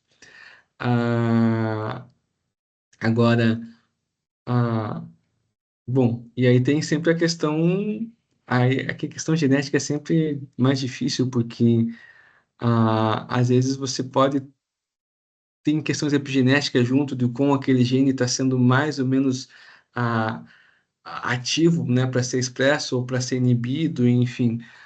E aí o comportamento e o ambiente interferem muito nisso, e aí você tem uma correlação, uma coalimentação, né, enfim, uma inibição. Por isso, inclusive, que a gente não consegue chegar lá, fazer um exame de sangue e saber que alguma pessoa é autista ou não. Às vezes você vai encontrar, por exemplo, pessoas que têm lá aquele transtorno, enfim, mas e outras pessoas que não têm tanto prejuízo, ou enfim, ou não têm aquele fenótipo tão claro e vão ter a expressão das mesmas proteínas, enfim, das mesmas, mas por uma questão ambiental diferente, o diagnóstico vai acabar sendo diferente, né? O resultado final vai ser diferente. Legal, Franco. Muito bom. Posso dar um exemplo só? Não é Pode. sobre autismo, mas é sobre transtornos de personalidade. Um médico famoso que participava, enfim, fazia pesquisa de transtorno de personalidade, testou fazer o teste de genoma, enfim, os participantes de pesquisa, que eram pessoas que sabidamente sofriam com transtorno de personalidade, e um dia ele resolveu fazer o teste com ele. E ele viu que ele tinha toda aquela expressão gênica propícia para transtorno de personalidade. Mas o que ele não teve que aquelas pessoas tiveram? Uma infância violenta. Então, por não entender, por não aprender ao longo da vida dele que a violência era uma resposta aos estímulos, uma resposta passível e possível para os estímulos negativos que ele estava sofrendo, ele não consegue usar a violência como resposta hoje em dia, depois de adulto. Não quer dizer que ele não esteja um ou outro déficit, enfim, um outro prejuízo que as pessoas com transtorno de personalidade têm, talvez seja menos empático, mas ele não... o fato de ter aqueles genes lá, aqueles alelos daqueles genes específicos, não transformou ele automaticamente no serial killer. Uma infância sem violência, um ambiente infantil sem violência, ajudou ele a reduzir muito os prejuízos que o transtorno dele podia trazer para ele. Legal. Isso é muito legal que o Franco está falando, mas tomem cuidado, porque a epigenética é um campo de fato de conhecimento, uma área, mas não é tipo aquelas afirmações dos coaches. Ah, se eu comer pão vai mudar a epigenética da minha criança, ela vai nascer com síndrome de Down. Não é assim, Uhum. né? É uma questão evolutiva e sim, você pode nascer com genes que, a depender dos fatores ambientais e da soma desses fatores, ou de circunstâncias emocionais, físicas, toxinas e, enfim, isso pode manifestar ou não em maior ou menor grau, e pela repetição. Geralmente, por exemplo, quem vive situações de violência pode ver um episódio que é super traumático, já é suficiente. Mas também tem crianças que vivem anos de exposição a situações de violência, diárias e dos vários tipos. Então, só tomem cuidado para não ser aquela coisa assim, eu vou tomar uma toxina aqui, um negócio aqui, 3 gotinhas, para fazer um detox e mudar a minha epigenética. Não, não é assim tão simplista, né? Mas tudo isso que o Franco falou é exatamente assim, funciona assim, tá? E não só para o TEA, para várias outras condições de saúde comportamentais, sejam elas dentro do típico do neurodivergente, né? E que são importantes a gente saber, né? Eu não sei se tem mais alguma pergunta para o Franco, da turma que está aqui. Não sei se a Andressa também quer fazer alguma pergunta, algo mais, né? Porque eu só agora até agora só explorei a Andressa, só fiz eu perguntas para ela, só pedi ajuda, né? Mas eu não sei se vocês querem perguntar alguma coisa a mais para o Franco. Não? Franco, eu achei sua palestra assim, sensacional, o uso do tempo, seus slides, sua didática, e eu acho muito legal essa questão do poder de fala mesmo, assim, sabe? De você vir falar pra gente e falar do seu diagnóstico, né? Falar tudo isso. Isso também é legal por uma outra questão, além do poder de fala, romper preconceitos, né? Que as pessoas, assim, um estado tem que estar em tal ou tal lugar, isso não existe, né? Enfim, a gente pode estar no lugar que a gente quer, lidando com os desafios que a gente mesmo tem. Eu achei interessante que você começou falando assim, fiz o diagnóstico, né? Devo ou não usar as condições, que a gente não é bem benefício, né? De Uhum. minimização de danos, né? Para as pessoas dentro do espectro. Isso é uma coisa que eu passei por uma situação assim, uma pessoa que tem, né, um filho dentro do espectro, de ficar ou não na fila. Ah, mas ele tem condições físicas de ficar na fila. Tem condições físicas de ficar na fila, mas aquele estresse causado sensorialmente num parque, será que no momento que tiver, ele vai desfrutar daquilo da mesma maneira para a gente, ou aquilo vai tirar, vai descompensar, né, a situação? Então, a gente tem que começar a olhar que não é uma questão né? Às vezes as pessoas falam assim, as pessoas têm vários benefícios. Não é bem benefício, é uma minimização de um dano que às vezes a gente Uhum. vai sendo causado para a pessoa, porque o dano às vezes já vai ter sido causado, né? Então, achei legal você começar assim, né? Tem muitas pessoas fazendo diagnóstico tardio e se perguntando, poxa, mas se eu conseguir chegar aqui sem nada desses meus direitos, né? Mas é direito, né? É direito para minimizar vários danos que foram somados ao longo do tempo que você, né, tem que ficar lidando e superando, porque o mundo às vezes não está preparado. O mundo não é feito para as pessoas neurodivergentes, né? Tipo assim, o mundo não é feito para canhoto, o mundo não é feito para as mulheres, né? Mas na neurodivergência existem muitas questões que são importantes, gente, para a pessoa conseguir ter um bom desenvolvimento, tá? Giovanni, pode perguntar. Liga a tua câmera aí, Giovanni.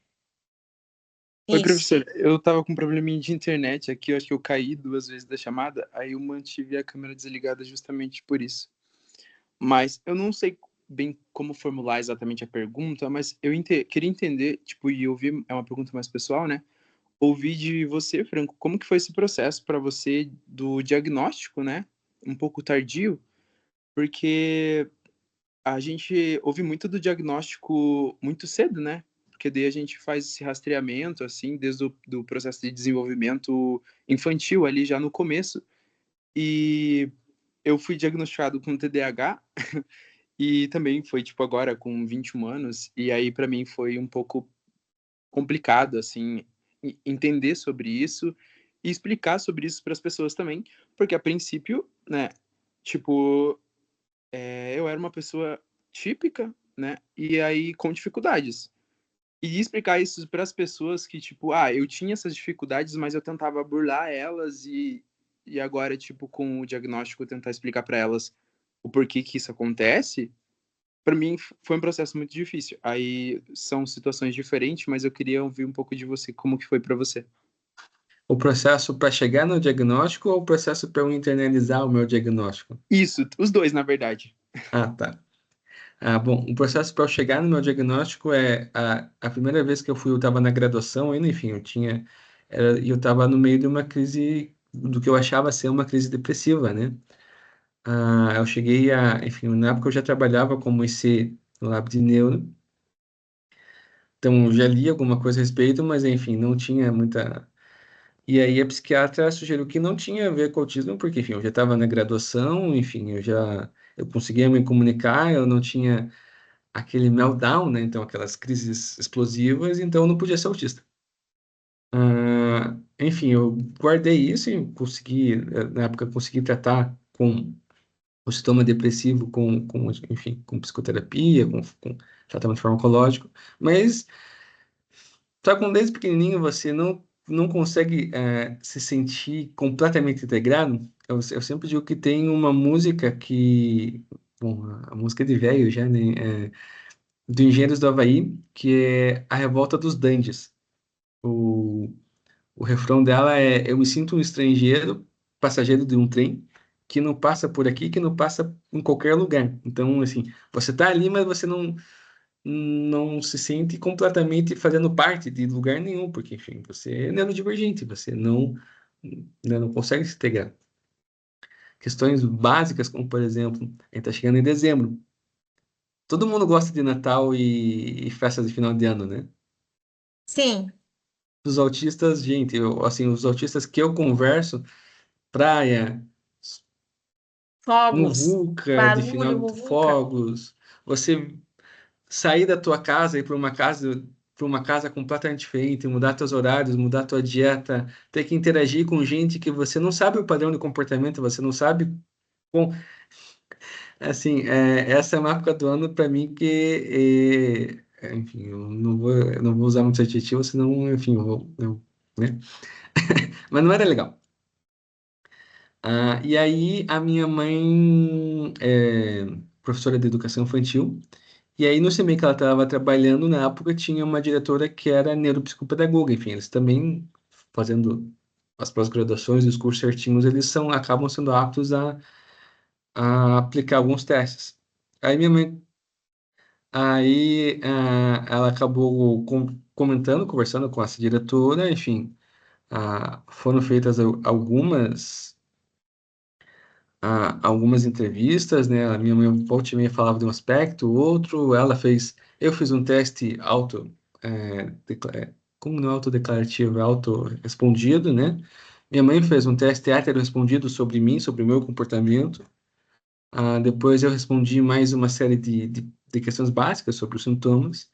E aí, finalmente, eu consegui, com 31 anos, o diagnóstico. E aí, assim, primeiro é um choque. O primeiro choque que me deu foi, no teste que eu fiz, eu fui colocado como autista de nível 2 de suporte.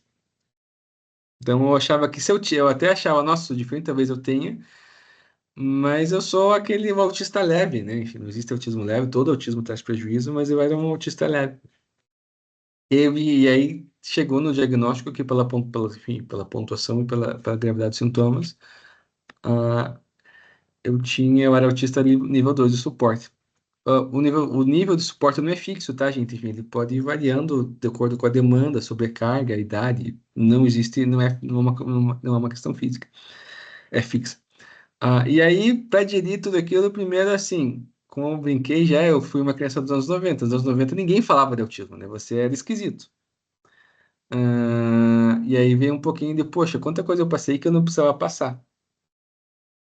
Depois veio uma questão de você aprender a se perdoar ou a não se cobrar tanto pelos seus erros passados, por aquele comportamento, porque, enfim, festa de final de ano pode ser muito legal para todo mundo da família, mas para você, por mais que você ame todo mundo, e você ama todo mundo, a questão não é você amar ou não os seus parentes, gente falando alto, completamente fora da rotina no ambiente que não é o teu, não vai ser legal, né? Você é muito estímulo para pouco tempo de ser processado, enfim.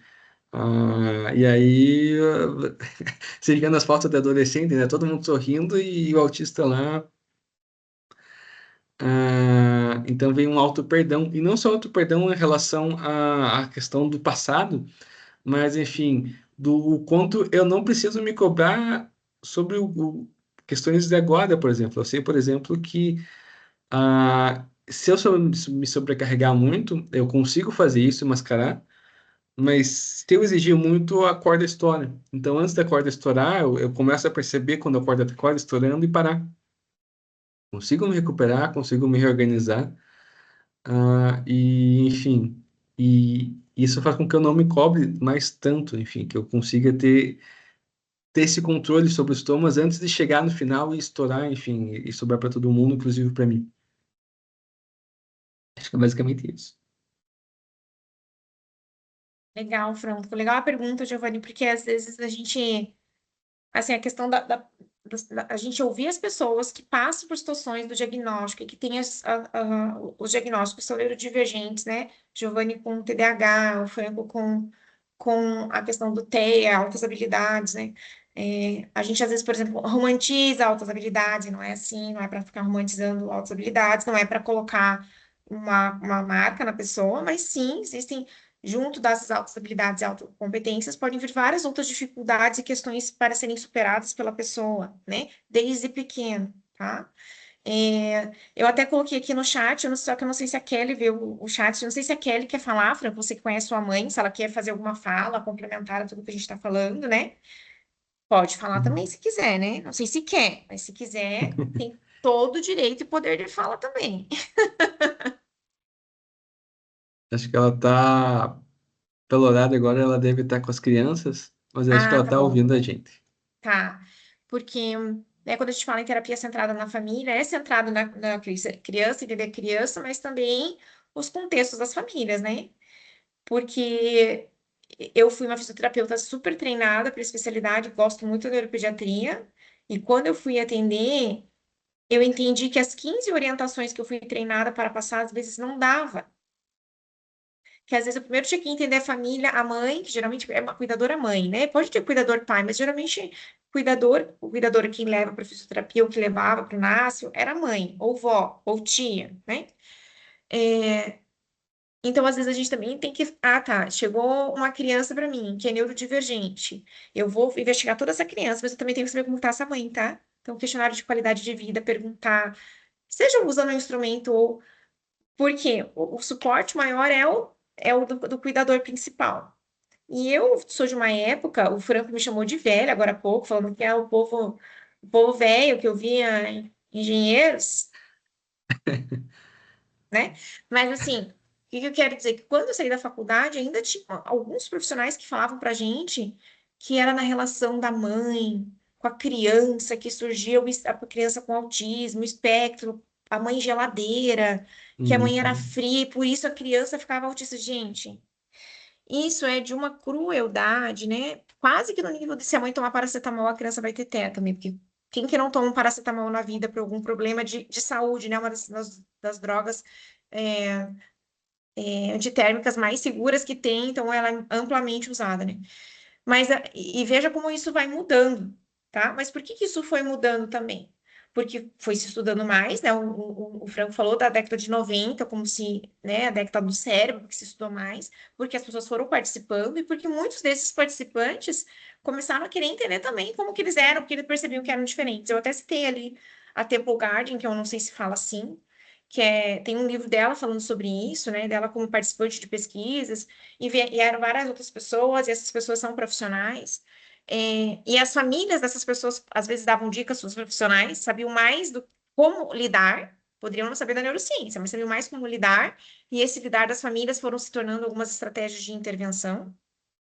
Ah, eu percebo quando tem algo, um objeto, ela se acalma, que quando tem, às vezes, abraço, algum conforto, alguma coisa, isso dá uma. E daí vem as terapias de integração, vem as coisas sensoriais, vem tudo dessa primeira observação de pessoas, né, que tem essas várias características neurodivergentes, assim, né? Muito, muito bom, Franco. Pode vir mais, pode vir sempre, né? O Franco já é meu sócio, já estamos fazendo vários trabalhos juntos, e vocês podem conhecer também o trabalho do Franco. O Franco tem pesquisa, faz pesquisa em modelo animal, tá? Ele sabe bastante dessas pesquisas de modelos experimentais, expert nisso, né? E a gente da FIS acaba usando os estudos, mas a gente não faz isso, a gente não tem essa proximidade com essas pesquisas. E é legal a gente entender, né, que a pesquisa que a gente fala básica parece que é um nome, mas ela é a base de todas as outras, né? Ela é o fundamental para que todas as outras deem sequência, a gente pense em tratamento, diagnóstico, medicamento, intervenção, tá? Mais alguma coisa, gente? Tainá, minha mãe falou que ela não tá conseguindo, enfim, participar porque ela tá com as crianças, mas ela tá ouvindo. Ah, Tá mas, bom. enfim, ela também passou por uma questão parecida com essa, enfim, ela descobriu lá com uns 50 e tantos anos que ela tinha TDAH. Então, ela passou por o mesmo processo que eu, enfim, de descobrir a neurodivergência já depois de adulto.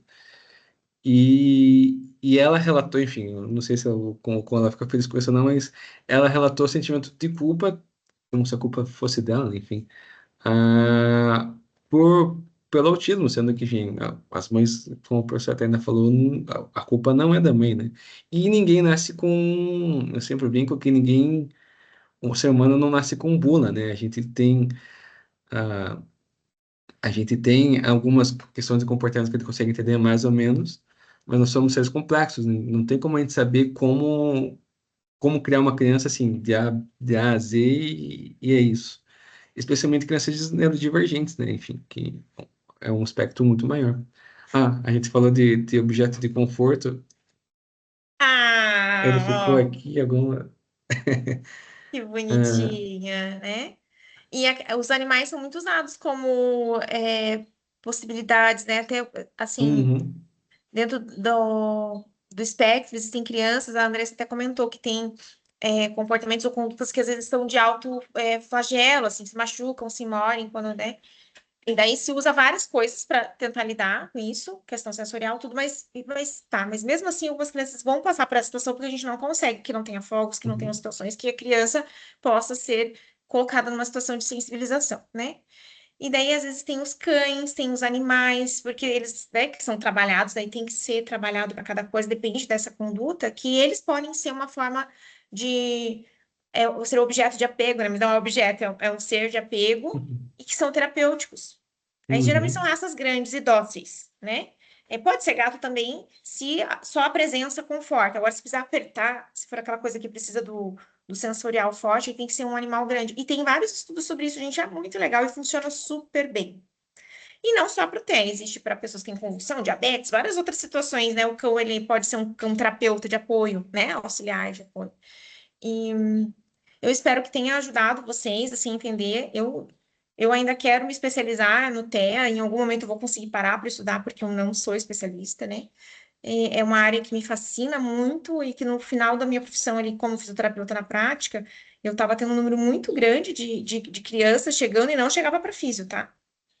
Mas quando eu fazia avaliação motora, 90% delas estava atrasada motoramente falando. Mas como anda, corre, pula, escreve, não tem um padrão, né? Ah, não, tá normal. Não, mas quando eu fazia uma avaliação psicomotora, estava atrasado. Tinha 10 anos, estava com desenvolvimento psicomotor de 6, 7, no equilíbrio, mas eram funcionais.